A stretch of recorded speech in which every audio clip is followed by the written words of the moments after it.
Well, move 5-2, so I guess I'll go ahead and break the odds. Greetings, everyone. Hope you're all doing well. Also, I suspect my audio feed has been screwed with again, as I'm not as loud as I should be.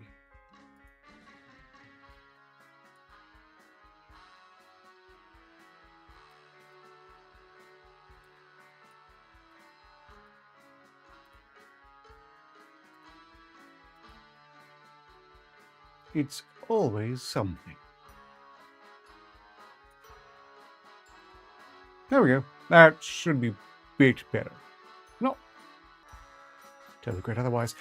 Greetings so far to Observe Chat, Snoopy100, K Show, and that's about it, really. We'll be wrapping off a game. It's Grifflands by Clay. Involves a deck builder and so on. Something to look forward to there. Greetings, Slipknot, YKO6, and Bishop.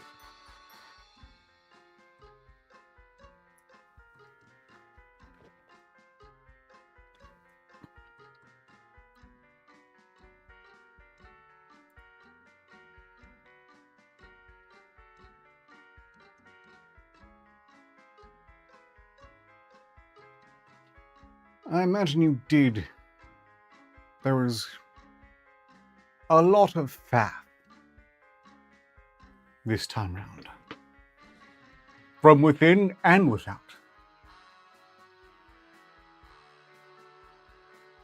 Welcome, Plague Trucker Zach.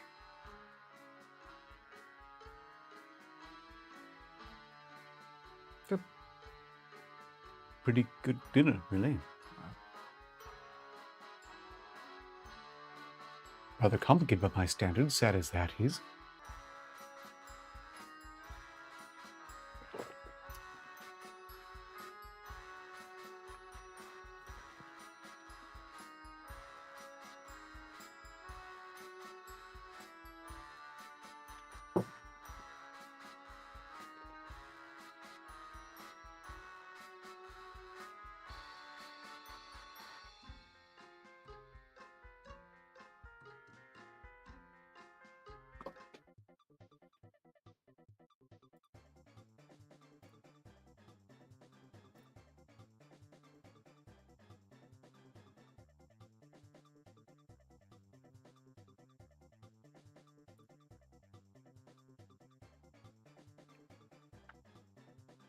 Greetings, everyone. It is I, the guy who does the things, sometimes where you can read them or see them, particularly if you can hear them.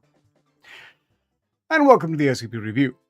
Back in the old set with a new puppet, which is really letting me down right now, I feel. Just I expect better tracking. Oh well. At least I have my terrifying glitchy hands to distract myself with. I would have said soothe, but it's even worse. I hope you're all doing well. I'm trying to keep track of all chats and all channels. Apparently I have to worry about that on X this time, as I have been failed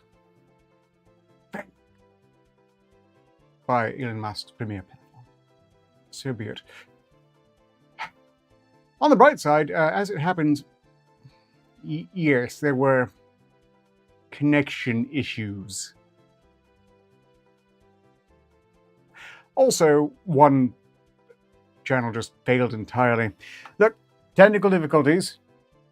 You all know how I feel about those. My chief issue is it my fault? In this case, only a little bit. Not critically. There's a limit to how bad I'll feel about it. We're going to move on. This time we're looking at SCP-2210. Odds are we'll be through it pretty quick, so there's a good chance there'll be a room for requests if there is an SCP-111 to read next. I'm looking... Well, this particular digital puppet was never used with this set, well, except for last time, I suppose. But the set was older, is older, what it's worth. I'm feeling, if you didn't catch my Twitter account, rather reclusive. This, by the way, does not mean that I am unhappy to see any of you. Quite the contrary.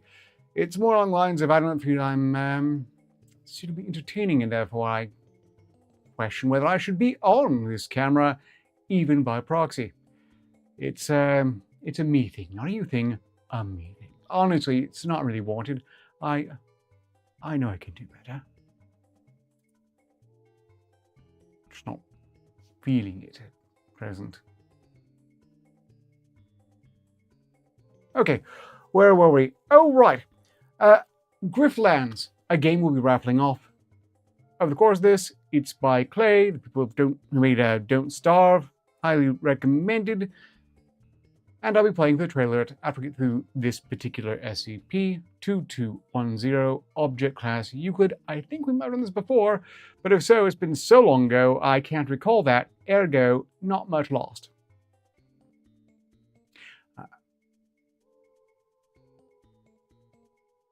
I am in the unusual position of finding myself deeply annoyed by my own proxy. You know, I should have gone with the PNG after all. But it's too late now. Item SCP-2210, Object Class Euclid. Special Containment Procedures. SCP-2210's website, IP address, and phone number have been blocked through Foundation protocols. The apartment complex that houses SCP-2210 has been purchased through Foundation front companies and is to be inhabited specifically by local researchers that are unaware of SCP-2210. For records of inhabitants, see Document 22102. To facilitate intelligence gathering on major groups of interest, a contract with SCP-2210 has been made using D18272 in exchange for a current premium of $1,483 under policy number 40535. SCP-2210 has made records of deals with other groups of interest available to Foundation researchers in the archive wing of Site-42. For the sake of preserving policy 40535, D18272 has been granted reprieve from testing SCPs and monthly termination, as well as temporary housing near SCP-2210. Researchers assigned to the location of SCP-2210 are being informed that D18272 is a Foundation agent with a classified objective. Every 30 days, as of 8/24/65, an SCP from the future, D18272 is to deliver the monthly premium to SCP-2210. Following this, he is to be stored using a temporal resting pod, and when the contract needs to be paid, revived, and briefed, using Document 2210A. Document 2210 is an insurance company that specializes exclusively in anomalous objects and incidents. The company's phone numbers begin with the extension 7-3I. The company website, redacted.com, lists the company address as 4I Quaternion Ave, Los Angeles, CA 90001, and directions available on the website lead to a non-anomalous apartment complex in the same area. If a person with knowledge of SCP-2210 and its purpose enters the complex, they will enter an extra-dimensional space inhabited by SCP-2210 that resembles a modern office complex.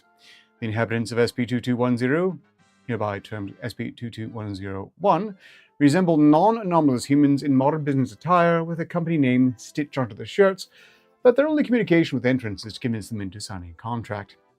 When a person enters SCP-2210, an instance of SCP-22101 resembling a Caucasian human of the opposite sex will approach them with specific information pertaining to said person.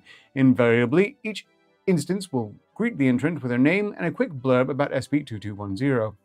Rather than allow the entrant to choose a contract, the instance will then suggest a specific insurance contract that invariably pertains to circumstances surrounding the entrant.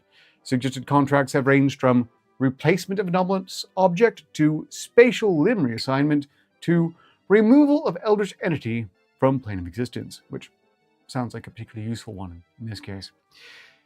Although SCP-2210 classifies all contracts as insurance policies, SCP-2210 will not only insure anomalous objects or incidents for mundane purposes, but also provide funding to purchase and/or study anomalous objects, supply various pieces of highly esoteric equipment, and generally perform various differing tasks and fulfill requests as long as they pertain to anomalous items or incidents in some way.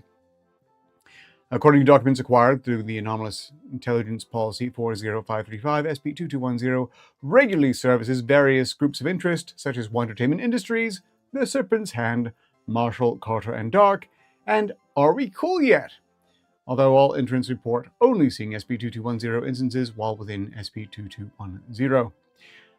When a contract is agreed to, the instance of SCP-2210 will produce a handwritten document from the person and a quill pen, which will be used by both the instance of SCP-22101 and the entrant to sign the document. Following this, the instance will produce a duplicate contract with signatures included, which it will give to the policyholder. Although the individual details of the contracts vary, all contracts require that the premium be paid in cash by the signee, hereby termed SCP-22102, to the instance that provided the contract every 30 days from its signing.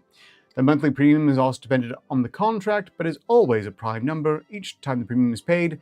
The instance SCP-22101 tied to the contract will inform SCP-22102 that they may terminate the contract. In the event that payment is not delivered on 30th day, SCP-2210 will immediately cease to uphold the contract, causing the provided service to immediately disappear. That includes equipment, personnel, replaced items, etc. Policyholders report seeing instances of SCP-22101, observing them from far away, appearing to say the words, "Please terminate your contract at the earliest convenience to avoid any more late fees." As time passes, the signee will also begin to perceive all phone calls or physical letters addressed to them as containing the same message. Following failure of payment, an amount of money equivalent to the premium will disappear from the signee's possession within 30 days. This amount doubles each time and appears under utility bills such as redacted insurance late fee. In addition, a form will appear in the presence of the policyholder entitled Late Fee Appeal, with instructions on how to fill out the form and bring it to SCP-2210 for an appeal. In the event that the policyholder lacks enough money to pay the late fees, objects of equivalent value will begin to disappear from the home or person, the late fee appeal form appearing in said object's place. High-speed camera surveillance shows unknown individuals entering the residence, leaving the appeal form, and carrying off objects and possessions that equal the value of the late fee. If the policyholder runs out of possessions and money, they will be accosted by an unknown individual in a business suit and mask who will proceed to abduct them and carry them to the nearest doorway, whereupon the two will disappear. Victims of the full process have been observed as working in 2210, but ignore attempts at interaction. If the signee tries to end the contract or brings in the late fee appeal form, they will be given a termination regular information form and asked to fill it out completely and take it to another instance of SCP-22101 at a different office within the complex. The form uses complex jargon and terminology from various professions to request esoteric and seemingly useless personal information from the signee. Thank you for subscribing. Where was I? Oh, greetings, Mina the Wild Mongoose, and K-Passat 333. The first two, by the way, spot we're going live on X before X failed me!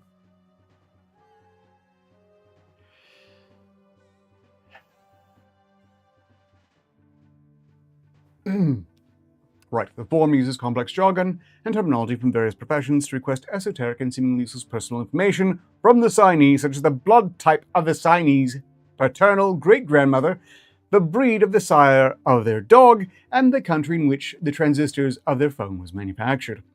Although the questions have some pertinence to the signee, more often than not they appear to have been chosen at random. If any of the questions on the form are not completely answered, the form will not be accepted by the next instance of SCP-22101, which will request that the form be fully completed.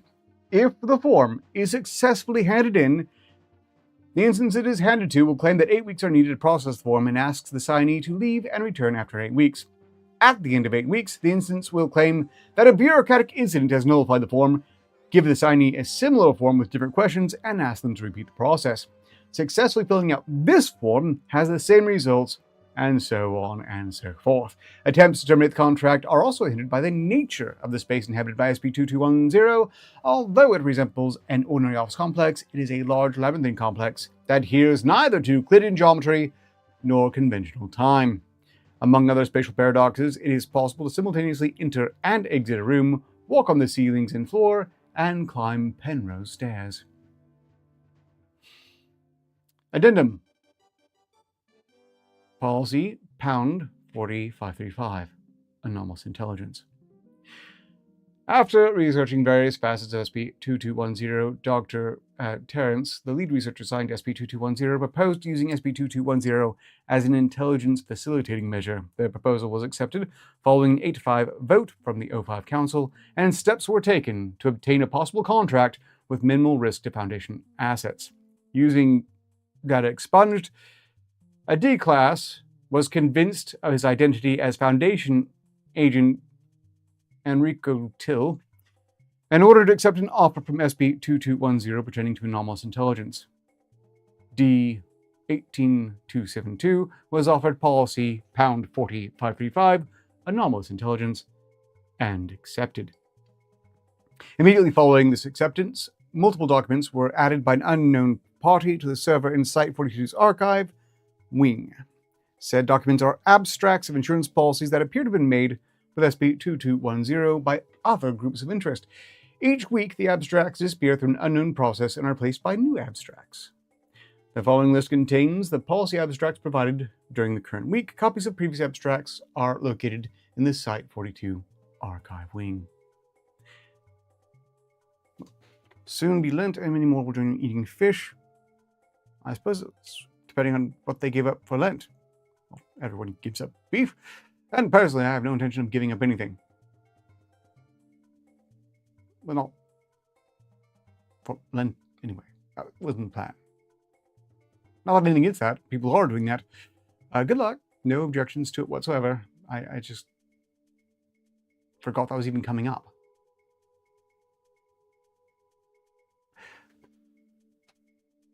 Mind you, it's not a bad policy. Practicing self-restraint is important. Right. Where were we? Oh, yes. Those of you who are paying attention right now, and I'm glad we're up to 5 likes. 13 is the magic number here still. I think, yeah, the confetti launcher should still be functional. Should be. Where was I going with this? Oh, right. We're raffling off a game again. A key once again provided by one Exodus, who has generously provided said keys to help them find good homes. This time will be Griftlands. We'll be playing the trailer for that, and I'll be explaining the precise raffling process right after that. First off, insurance policies. Policy, replacement of Kim Jong-Yu's parietal lobe. Monthly premium, 2,111 won. Kim Jong-yu, the current Prime Minister of North Korea, is said to have his parietal lobe removed and replaced with a modified Arduino microcontroller that replicates its functions. This wireless portable computer that connects to the microcontroller will also be provided by William Shao, the policyholder. Redacted Insurance will also uphold the warranty on Kim Jong-yu, the microcontroller, and the computer to fix or replace them if necessary. Status: contract terminated following death of William Shao via cardiac arrest. And that was from Are We Cool Yet? Who are awful. It's just awful. Oh, air fryers make these just better fun, except pork, turns pork and jerky. Well, I'm using an air fryer, and if I do, I'll remember. Although, I like jerky, so that could be a selling point for me. Next policy is from Marshall Carter and Dark. Policy, Specialized Android Security Force. Monthly premium, 5,023 bucks. Description: Jonathan Franks, the current CTO of Redacted, is to be guarded at all times by Android Security Force 15. Security Force 15 has been supplied with flesh suits in order to remain inconspicuous. Redacted Insurance will program the security force according to Frank's demands and will perform periodic inspection and maintenance of each android. Status: contract is active. You know, 5,023 bucks a month does actually seem like a pretty good price for Android security force that it is seemingly indistinguishable from human. No wonder Marshall Carter and Dark can afford it. Next up, for the Serpent's Hand, which is a bit surprising because I got the impression that the Serpent's Hand were a bunch of hippies. Could they have possibly really afforded an insurance policy? Policy, Supply of Hearts. Monthly premium, 6,841 Swedish kroner. That's not a real currency, is it? Can't be. Description: each week, 300 formaldehyde-preserved human, ostrich, tiger, penguin, rattlesnake, baboon, anteater, and wild boar hearts, each are to be delivered to the cult of Aman Masapi for use in the banishment ritual of Aman Masapi, that which devours the world. Contract terminated following failure of payment by the cult of Aman Masapi, who is currently appealing late-feeing customer service. So, unsurprisingly, the Serpent's Hand failed to pay their bills on time. It's only surprising they've succeeded in paying them at all. Also, just for those hearts, really? Next up, we have a Herman Fuller's Disquieting Circus insurance policy. Policy: escapee retrieval, monthly premium $263. Description: each performer in Herman Fuller's Circus the Disquieting has had tracking devices implanted in their sternum or approximate body area. If a performer flees the circus, redacted insurance retrieval team will track down, capture, and return the performer to the circus with minimal casualties. Status: contract is active. And I assume this is a fairly new thing for the Circus Disquieting, as they have had escapees escape into Foundation custody before. Awful place there. Herman Fuller's Circus. Next policy for Wondertainment Industries. Policy: test subjects. Monthly premium $2,767. Description: each week, 10 standard issue broad spectrum adolescent human test subjects with fear and pain responses removed are to be manufactured and shipped to Wondertainment Industries for quality control testing. Dr. Wondertainment is to be kept unaware of this policy. Contract is active.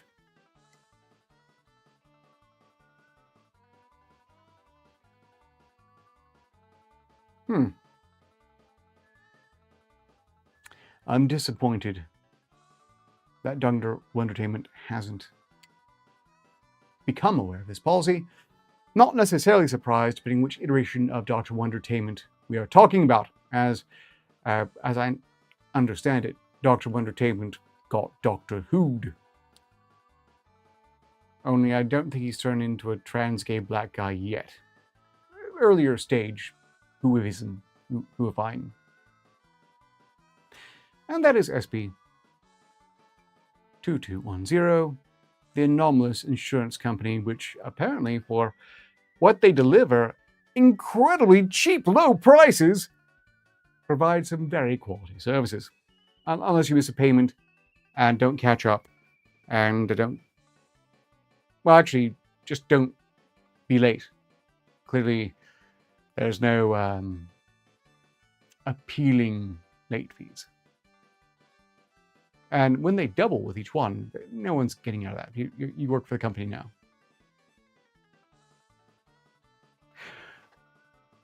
Which really kind of makes me want to see Marshall and Carter in Dark renege. Okay.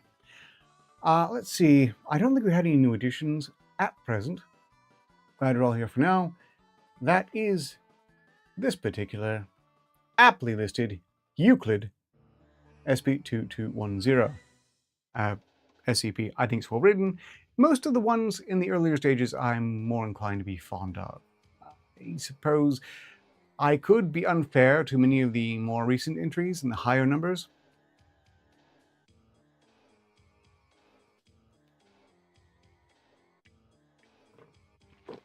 And I'm going to stop talking there. Let's move on to today's raffle. And we've got a lot of time left, so if someone would like to request an SCP to be read and reviewed, in, I presume, my voice that at least hasn't driven anyone off yet, now's an excellent time to be thinking up that number. Meanwhile, rated T for teen.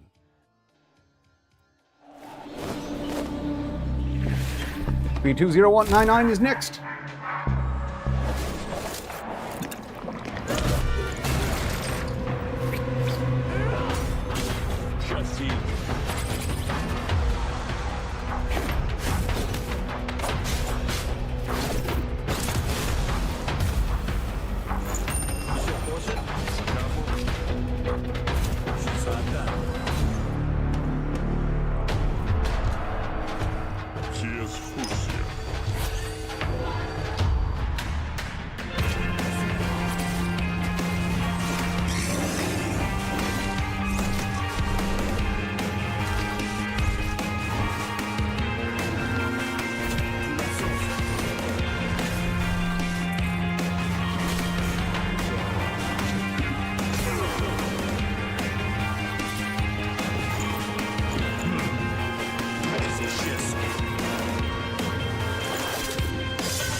I don't pretend to understand what just happened over the course of that trailer, but if that looked good to you, then you could own this game.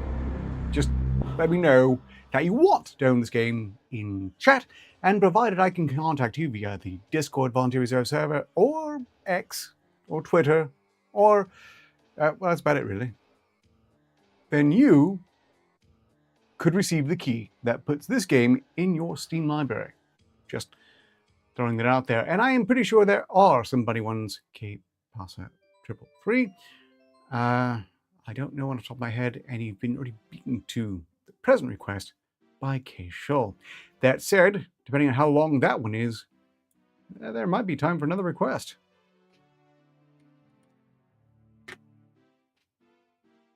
Next up, SCP-2099.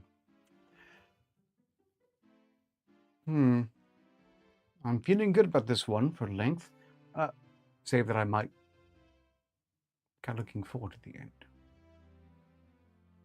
Mostly because I'm just not feeling that entertaining. Hopefully I'm wrong about that though, and you're all having a great time. Right. SCP-2099, Object Class Euclid. Special Containment Procedures. Objects composing SCP-2099 are kept in place at the recovery site. All communications, connections, phone lines, local area network, etc. have been severed. All wireless devices have been found and destroyed. Apparently that's been updated to see addendum 20994. The warehouse above the recovery site is currently owned and operated by Smith Campbell Publishing, LLC, a front that distributes disinformation material. Any instances of SCP-2099-B taken off-site are to be disguised as shipments of printed materials. The entrance to the recovery site is protected by a steel door that requires personnel on both sides to open. It will be kept closed whenever not in use. Personnel will monitor all active peripherals under the control of SCP-2099-A. Any peripherals beyond those permitted are to be reported at once and destroyed. SCP-2099 is the brain of Jeremy Valdez and all associated machinery and equipment contained in place at the recovered location. SCP-2099 was found under a derelict warehouse in Detroit, Michigan in 2003 after Urban Explorers posted pictures online. The original account was deleted and amnestics administered, but some images of SCP-2099 still exist online with different contexts given. This is considered to be a low risk to containment. The recovery site is a series of 13 underground structures ranging from 3 meters by 3 meters by 2 meters to 30 meters by 20 meters by 10 meters. Some act as storage units containing shelves holding thousands of mechanical and electronic devices and parts. Others are largely open, intended for use in testing. One contains mostly heavy machinery, believed to have been used in excavating the recovery site.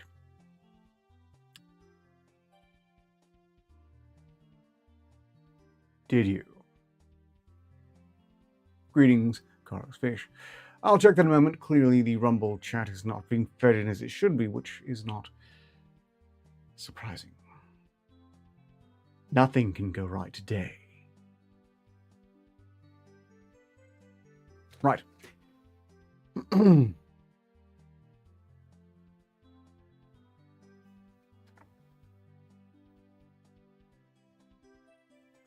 Every room has hundreds to thousands of pieces of paper on which notes are written. These are in fragmentary shorthand. A row of numbers and letters at the top of each sheet appears to act as a reference to the contents of each sheet, though the precise meaning has not been decoded. Valdez's brain, hereafter referred to as SCP-2099-A, is kept in a jar filled with water mixed with electrolyte, sugars, green food coloring, and artificial flavoring. How this keeps SCP-2099-A alive, or if it even plays any role beyond aesthetic, is unknown at this time. SCP-2099-A has been largely cooperative with Foundation personnel, although its answers have been of limited usefulness. Instances of SCP-2099-B are devices built by SCP-2099-A, both before and after its present condition, ostensibly. These machines are built from a number of materials. Virtually all of them appear to be highly technologically advanced, but should not function based on current understanding of science, based on power draws, material limitations, or violations of constants such as the speed of light. Several are referred to as peripherals, devices directly under the control of SCP-2099-A. These are used by SCP-2099-A to interact with its environment, Most of these were destroyed during recovery. 5 are currently active, contingent on SCP-2099-A's continued cooperation. These range from mechanical hands to humanoid robot dressed as a butler. These are used primarily to find and bring notes to SCP-2099-A. And I'm seeing a lot of technical difficulties. I think Discord in particular is choking to death before my very eyes. Do not like. Temper's quite short enough as it is. But here we are. Catching up on Carlos Fish chat.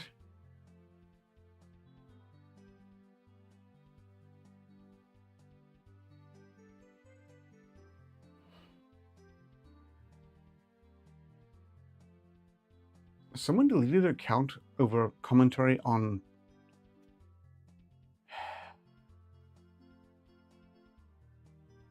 pull up and clip each SCP you've done with the years and completion of yes. Suggestion noted. I thought it was just SCP to do next. I missed that. Also, who is fishing up anglerfish?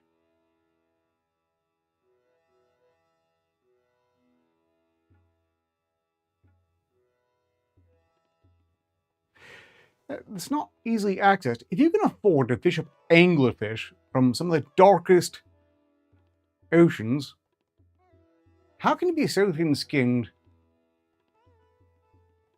Oh well.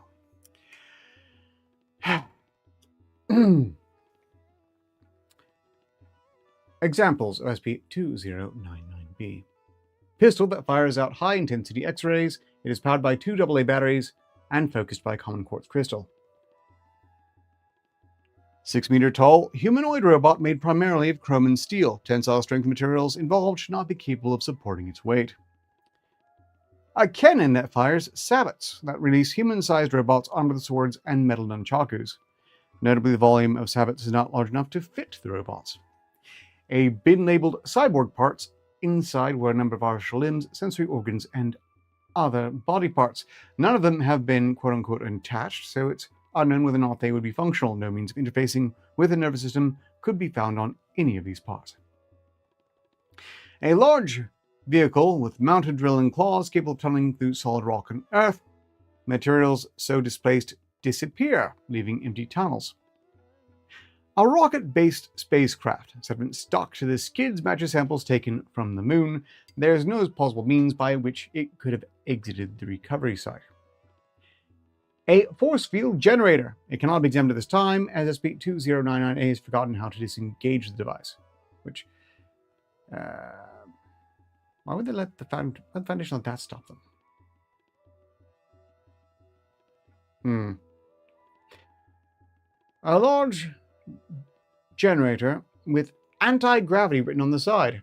Anti has been crossed out in red paint. When engaged, all nearby objects weigh twice what they normally would in Earth gravity. 2. The next rather. A computer system running an apparently complete simulation down to individual grains of sand of an alien solar system. It performs with 2 gigabytes of available disk space. How would they know if it's complete? If they don't know the alien solar system? Curious. As for running on 2 gigabytes available disk space, we're not necessarily too far off from seeing that. Software is crazy. 713 different laser guns in a bin labeled 713 different laser guns. And greetings in the next 6 minutes. If you didn't know, the next 6 minutes is an author, and you should look into their writings. Obligatory shout out, I guess, but I think you all know that, especially since most of you are part of the side quest fan niche as well. Ergo, I'm just crudely repeating GOG. It's fine there. I'm in a very strange headspace. Right. Electricity is supplied via a number of interconnected power strips. Following the power strips ultimately leads to a final power strip that is plugged into itself. Unplugging it removes power from the entire facility. And now we have an interview log. Notably, if someone would like to take a role real quick and has access to the Volunteer Reserve Discord server, they're welcome to join in. As for Anglerfish, I don't understand who would necessarily be motivated by Anglerfish. Everything about Anglerfish is horrifying, just horrifying. You know a lot of creatures in nature that look terrible in a lot of ways, but are redeemable by certain other factors. But Anglerfish are pretty much just the worst from start to finish. If you didn't know, all full-bodied anglerfish are effectively female anglerfish. Male anglerfish are swimming mouths with genitals that, at mating time, bite the female and then merge with their biology, at which point they're basically the chick's dick.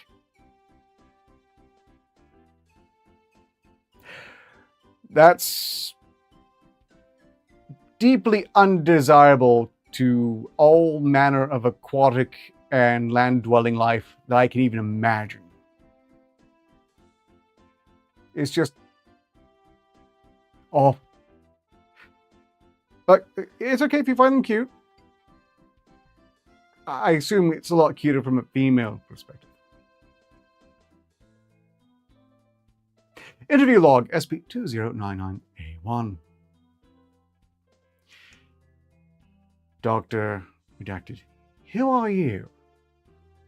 SP2099A. I'm the profound Professor V, the genius who invented the quantum pistol, the rocket to Sagittarius, the window to other worlds. My name is Jeremy Valdez. Jeremy? There was another Jeremy I met once. Well, lots. But the one stuck in my mind. Clever man, a salesman. Can't trust them an inch if you give them a mile. But that wasn't me. How did you build this facility? Oh, dug it all out. Tricky bit with the supports. Used solid Valdesium to hold it up. That's my own invention. Name, trademark, patent pending, unless I forgot to send the application. How do your inventions work? I'm a genius. Have I mentioned that? I'm sure I have. It's in my notes. Yes, yes. You've read them, haven't you? I left them simply everywhere. You can't miss them. When did you start inventing things? Let's see. Was it 93, 94? I'd forget my head if I didn't keep it carefully labeled in the closet. No, wait. That's not the note I was looking for. Ah, here. History. Good heavens, 91? Hasn't been that long? Wait. How long has it been? What's the date? Never mind. Anyway, I started having ideas one day. Just ideas pouring in from everywhere. I can hardly look at a shovel without getting an idea for a digging machine or a computer without seeing if it dreams of sheep. Oh, I wish I could use lasers for drill. Taking note. I'd always been a tinkerer ever since I was a boy. Had model rockets and ray guns and all sorts of toys like that. Got them from stores or mail order or wherever I could. As SP2099A spoke, Peripherals brought notes to its tank and wrote down further notes, apparently based on this conversation. How is this facility powered? Oh, you just plug things in. Simple as anything. Ultimately draws from the aether. They say there's no such thing, but you just have to know where to look. It's under all that quantum stuff. Or was it imaginary numbers? Somewhere like that. I'd have to look at my notes. We've had difficulties reading your notes. Oh, well, that's easy enough. You just need to know how things are broken out. There's a note about that somewhere. Your notes seem incomplete. Well, that's a pity. I tried to keep it all together, but things get put here and there. Can't do a thing without my notes. Let me check my notes. Yes. Can't do a thing without them. Right here. Can't argue with that. It's in my notes. Interview log SP2099A7. How were you able to afford the materials you used in your inventions? Oh, a bit of this, a bit of that. I make things for people. Sometimes for sale, sometimes barter. Done some honest work before I got to that point, of course. Worked for a pro lab back in the day and did R&D for a manufacturing plant made smoke alarms or toys or some such. Hard keeping it all straight these days. Do you have any outstanding orders? Not at the moment, no, but there's always new business just around the corner. People need things built. Sound guns, hypnosis lenses, rocket skis, night vision goggles that work even when there's no light whatsoever. A little pedestrian, but it pays the bills. Haven't heard much lately. I'm sure they'll be in touch soon. Interview log SP2099A19. Are you aware of your current condition? What? Brilliant? Handsome? Brain in a jar? Hadn't escaped my notice. How are you still alive? Good diet and exercise, healthy living. Oh, and the electrolytes. It's in my notes somewhere, the whole process. Never will look at mashed potatoes the same way, I'll tell you what.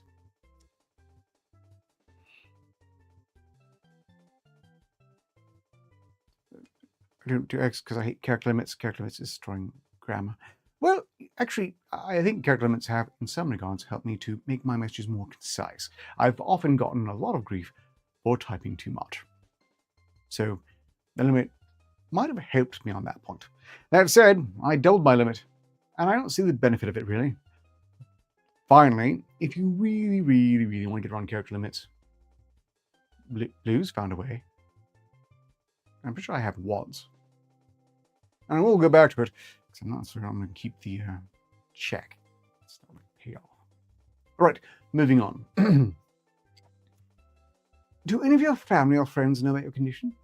No, not really. Family was never close, unless my friends are online these days, on the internet. Nobody knows your brain in a jar, or a cow. Whatever, you've heard the joke, I'm sure. How did it happen? You know, I'm not entirely sure anymore. I don't think I was dying or anything. No, my body's still perfectly viable, if I could remember where I put it all. Can't remember why I did it or quite when. I'm sure it seemed like a good idea at the time. Usually does. Somehow it didn't work out quite how I thought, I don't think. Or maybe it did. Anyway, I get by. Note samples. Went via WB Mark II to consult HGW on temp. Wobble suggested talk to EB for flux correction. RT304 failure due to insufficient cavorite. Formula needs work. MK and LS say SF may know. Glorious V-skink protocol in effect on 6th day. Cascade failure nuke gen, nearly destroyed facility, also self. Much of NA. Check notes twice. I am Jack's lack of OSHA compliance. How long have been brain in jar? Must investigate later. Busy now. EHP28C sent payment for Project 20083 despite dissatisfaction. No hard feelings. Snails will not undergo sea fusion despite best efforts. Possibly weaponized? SF closing. Sending backups to Station V2 before wetware checked. I see secret agent people. Then visual and speaking notes. Oh, I hope you're wrong. We're in at that point, clearly we're in the Eloy Morlock future. Which, you know, considering recent history, doesn't seem the worst. I just know I, for one, have no intention of eating Eloy. And I'm sure as hell not going to be one. So, I can only assume that the Morlocks had to have a certain measure of vegan subpopulation. Where were we? Addendum 20991. Since recovery, a number of SP2099B objects have been discovered in the hands of others. Whether these objects previously made and sold by SP2099A or if there is another source has not been established to any degree of certainty. Addendum 20992. SP2099A has at times made references to locations where it has operated or used as trading points. When dealing with examples of SP2099B, see SP2099 recovery logs for further information. Addendum 20994. SP2099A made a reference to the Shenzhou 9 mission in 2012. When asked how it learned of this, it revealed an active internet connection via the V-Wave Universal Ansible. When asked where the device was located, it could remember that it was somewhere on the shelves and suggested it be found by Valdez wave detection. To date, the device still has not been found. Analysis of the internet accounts known to be associated with SCP-2099-A have shown no revelation of protected information. However, recovery and dismantling of this device begins priority objective for staff assigned to SCP-2099. SCP-20995.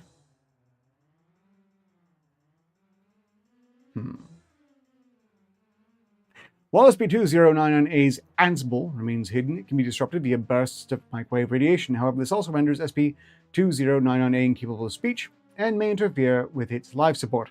Given that it is currently the only method of recovering SCP-2099-B instances outside of Foundation control, this will only be used in emergency situations. SCP-2099 recovery logs. Scavenger hunt. First,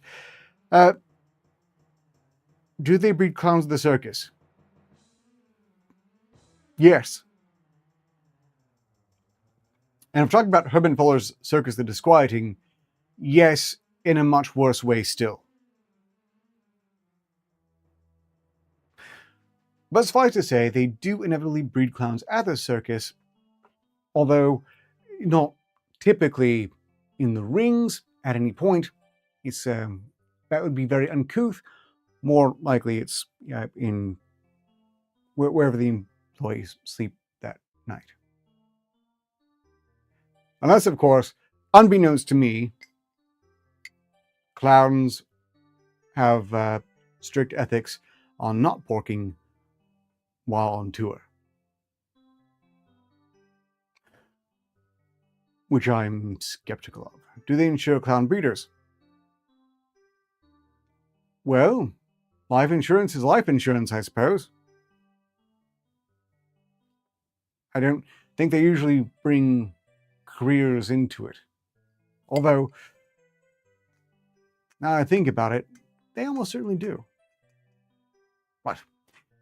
Location. Former home previously owned by SCP-2099-A according to tax records. Prompting statement from SCP-2099-A. Oh, that old place. Very nice neighborhood, but the HOA had ridiculous rules about spaceships, and they didn't allow me to have any dinosaurs. What kind of totalitarian wasteland doesn't allow dinosaurs, especially robot ones? But the park was nice. I used to feed pigeons. I think I might have left some things there up in the attic crawl space. Might still be there. Recovery.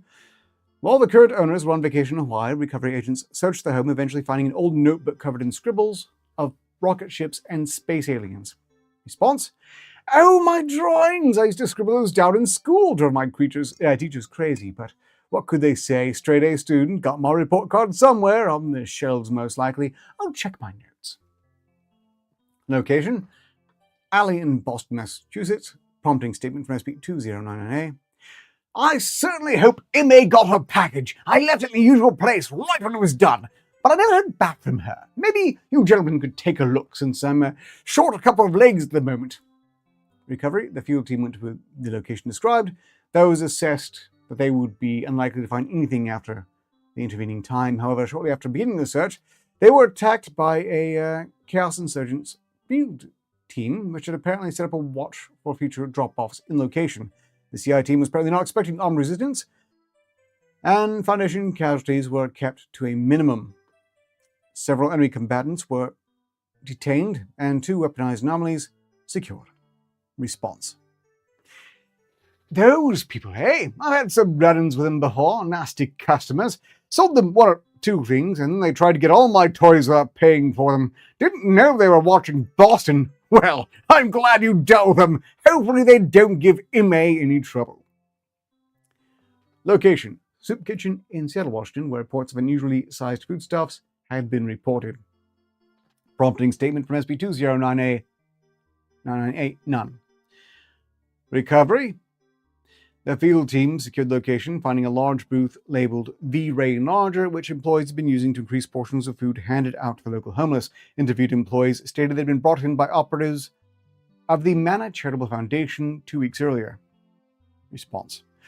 Oh, the Enlarger! I think I remember that one. Did I sell it to them? Well, I must have. They probably just got around to using it now. I haven't had much business with them in a while. Location. Former missile silo in southern Idaho. Records indicate that it was never sold by the U.S. government. Prompting statement from SCP-2099-A. Oh, I spent some time in the Midwest. I was, is that a classier word than squatting? One moment. Here we go. Habitating in one of the old missile silos. They weren't using it, so I just moved in, turned on the lights. More of a summer home than anything. I don't think I took the trash out before I left. Would you gents be so kind? Recovery. The fuel team found the silo sealed with several combination locks, which were opened with codes provided by SCP-2099-A. Inside were 3 desiccated human bodies, a taxidermied Mammoth americanum, and a gorilla in some form of suspended animation. DNA testing showed that the human bodies all belonged to SCP-2099-A. A partial address and a key were found at the bottom of a desk drawer. Response? Oh, well, I was going through a cloning phase. Too much Jurassic Park, not enough meeting girls. Though the mosquito trick doesn't work. If you get anything, you just get mosquitoes. Notably, address and key were not brought to SCP-2099-A's attention. Location.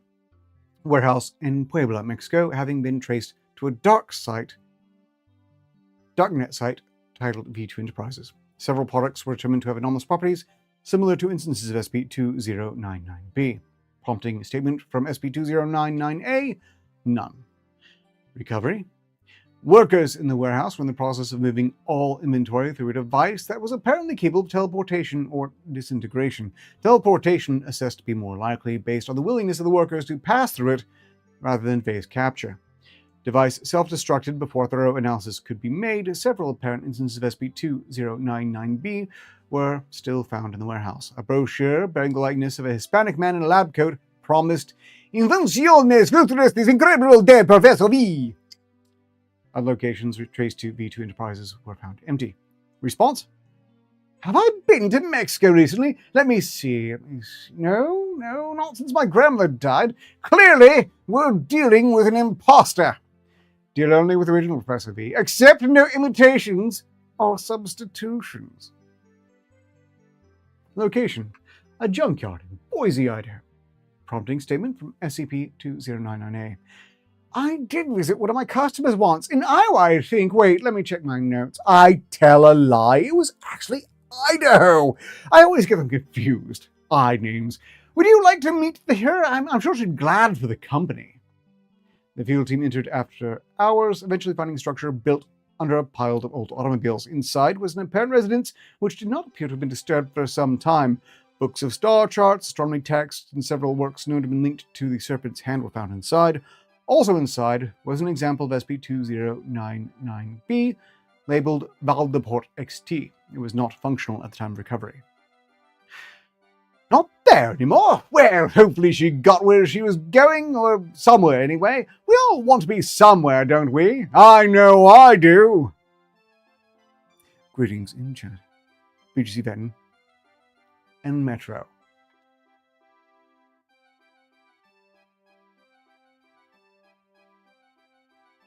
Right. Location: office in a business park in London. 14th attempt to match partial address found on their location. Prompting statement from SCP-2099-A, none. Recovery. The field team found a surgery suite unused since at least the late 80s. Several files were found describing medical experiments carried out. Two of the final entries described the autopsies of a pair of American transfer students with initials JV, both of whose descriptions match Jeremy Valdez. All files and reports are signed EM. Response? Sorry, doesn't ring a bell. I mean, I'm not exactly myself anymore, but I'm hardly dead. I'm sure I'd know it if I were. I'd have made a note. Greetings in chat. The British are coming. Just not in here, please. No one wants to clean that up.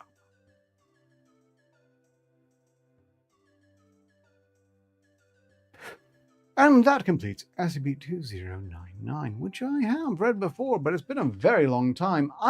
Overall, I'm very fond of this particular SCP, and I'm glad they requested it. Okay, sure. It's a fun one.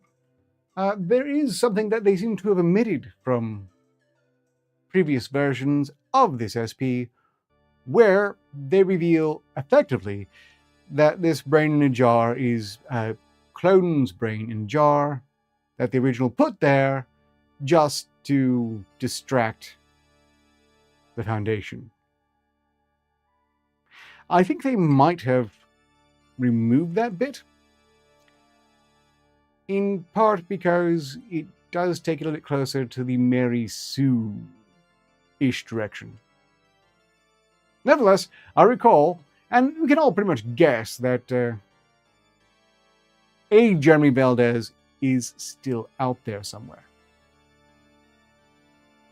Or isn't, and is just one more Jeremy Valdez corpse in an unexpected location, which I'm going to choose to believe. He seems terribly cocky. Anglerfish are cool. I need to clarify something here. I find anglerfish horrifying. Absolutely horrifying. And that was even before I learned about the absolute terrible ways in which they reproduce, which is just about the single worst way imaginable to me. But I could be a bit biased. After all, I am a man and would like to imagine I'm a little bit more than a mouth cruelly dangling some genitalia behind it.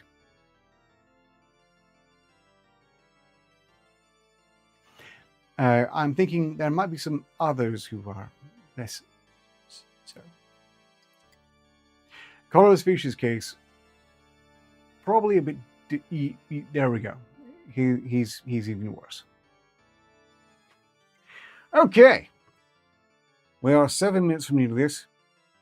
I am neither commissioned, nor do I really have the patience to go in overtime for no good reason, so we're not going to do another SCP. Instead, while I have all your attention, please let me know, would you care to enter the raffle? Anyone at all? For Griftlands. Rated T for Team.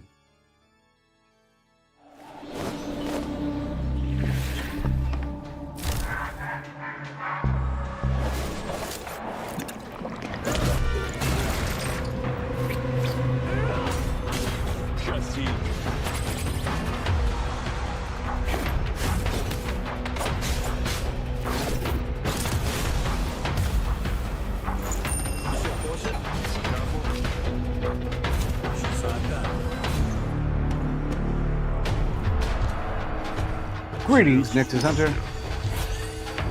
You're in the raffle. Yeah, and Kato's into the raffle. Fantastic.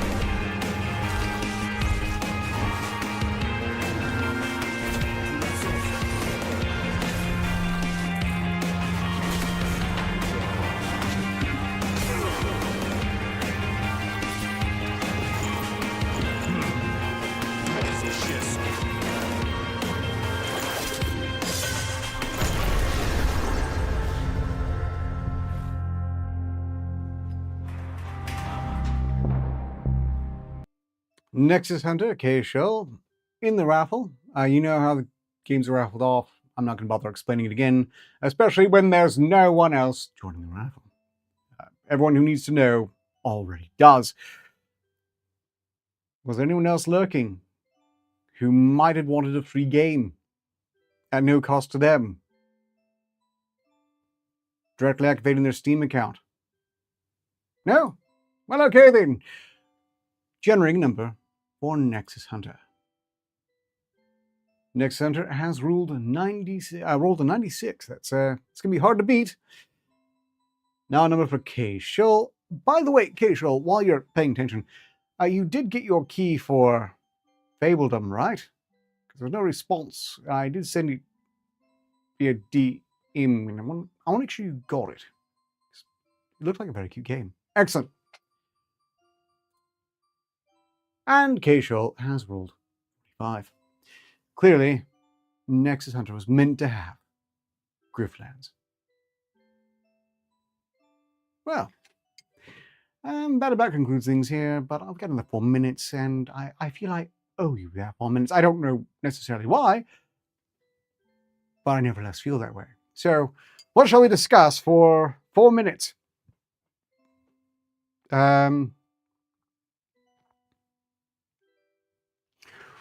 Well, how about my generous optimism for the future at the present?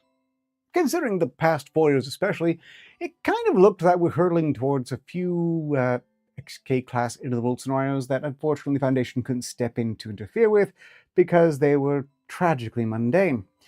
It would seem at present we're moving rapidly away from an end of the world scenario, and I just can't wait to see what FBI Director Kash Patel pulls off.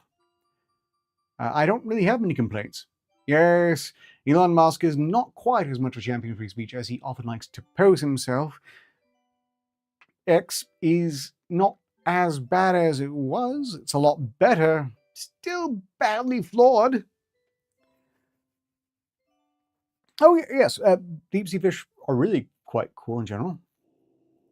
The SP Foundation, no, the SP Foundation wouldn't be budget cut. Now, some of the people on the SP Wiki managing it might have had budget cuts, depending on exactly how much US aid money was flowing there to try to control the zeitgeist in an inane fashion. Hard to say.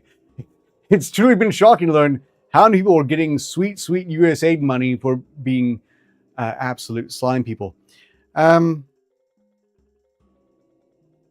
If I were a disingenuous, slimy grifter like, say, Omni Destiny, and I wasn't getting US aid money, at this point, I would probably be flipping MAGA just out of sheer anger at losing out on that gravy train. Jeremy is the most common name on YouTube. Well, I do know a Jeremy on YouTube. What am I going to do with the D-Class personnel? Oh, well, D-Class personnel, if they're facing budget cuts, are very easily dealt with by Foundation, as most of them can just be terminally dismissed from life. And if the Foundation has been doing their job, it's one of those nothing of value was lost situations. Oh, no, it's been really funny, by the way, seeing all of the budget cuts, how they are affecting assorted shadowy groups. Not the Foundation, mind you, but the propaganda wing in general seems to be really struggling. I mean, Anonymous just put out a video gibbering completely substance-free propaganda. Geeks and Gamers in the Quartering. Not just, by the way, if that's the Jeremy you're referring to.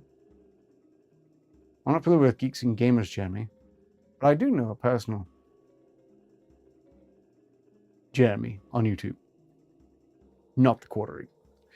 In fact, last interaction I did in the Quartering, I was giving him grief for one of those things he just had to squeeze the juice on. Actually, I'm subscribed to this Pipe Balloon Jeremy. More than that, possibly, if, at the risk of doxing someone by referring to their name, which is proudly available on their works, you're subscribed to SideQuest. And if you're not, you should be. It's a great show. Continues to be. And hopefully will continue to be. Sadly, there was no such SideQuest this week, but couldn't be helped. I blame the weather and possibly cloud seeding, but let's not go there. One does have to reach for new conspiracy theories after so many of them proved to be just things they didn't want to admit were true. But that's for some other stream. This has been the SP Review. That was SP2099. Congratulations on your win, Nexus Hunter. And so long as progress continues, success is inevitable. Ostensibly. Until next time, which should be tomorrow, starting an hour later from this show. And if you miss it, you probably won't be able to catch it because that one's exclusively live. exclusively. Right. Cheers. Have some pity on Arcturus. Yes. Now, you're quite right. Arcturus is one of those is not me. I don't actually see a reason to have pity for any of those characters. They're kind of awful, aren't they? Especially Arcturus. I haven't had any pity for him either. Just noting. If anything, I'm a bit chafed. Things have gone a little well for the bastards of late. I wonder if I can change that. I'll give that some thought. Anyhow, done here. Cheers.